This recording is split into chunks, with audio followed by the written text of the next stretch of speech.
Blessed is he who reads and those who hear the words of the prophecy and keep the things that are written in it, for the time is at hand. Matthew chapter 19.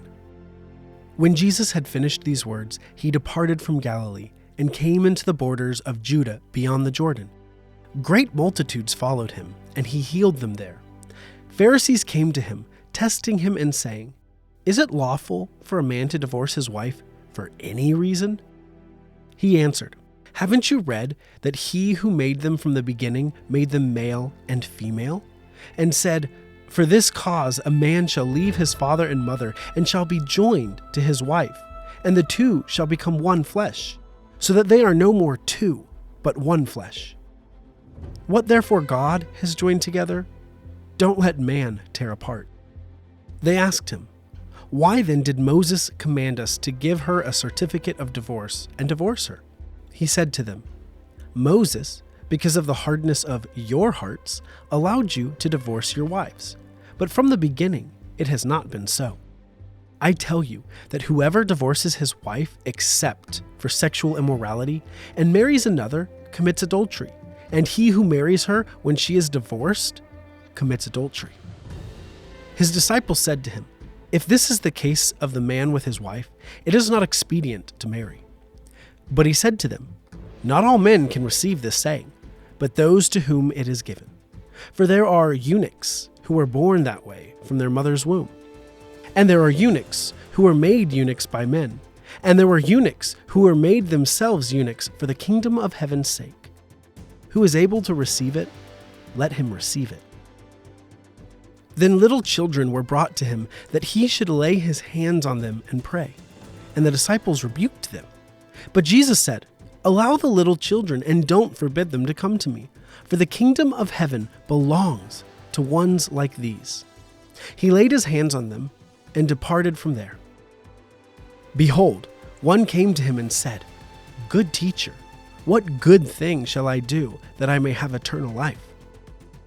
He said to him, "Why do you call me good?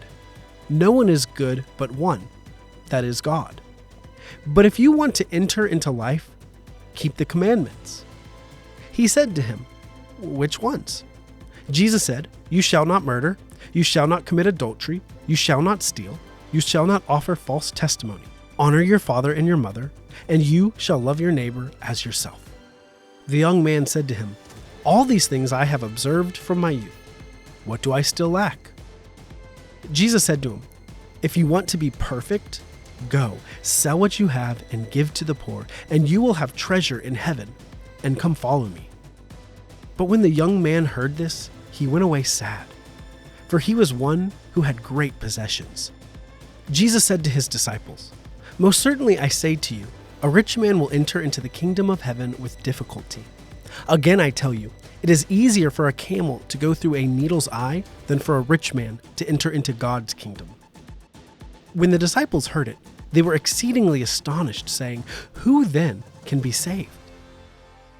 Looking at them, Jesus said, "With men this is impossible, but with God all things are possible."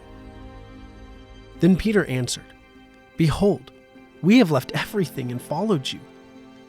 What then will we have?" Jesus said to them, "Most certainly I tell you that you who have followed me, in the regeneration when the Son of Man will sit on the throne of his glory, you also will sit on 12 thrones, judging the 12 tribes of Israel. Everyone who has left houses, or brothers, or sisters, or father, or mother, or wife, or children, or land, for my name's sake, will receive 100 times and will inherit eternal life. But many will be last who are first, and first who are last."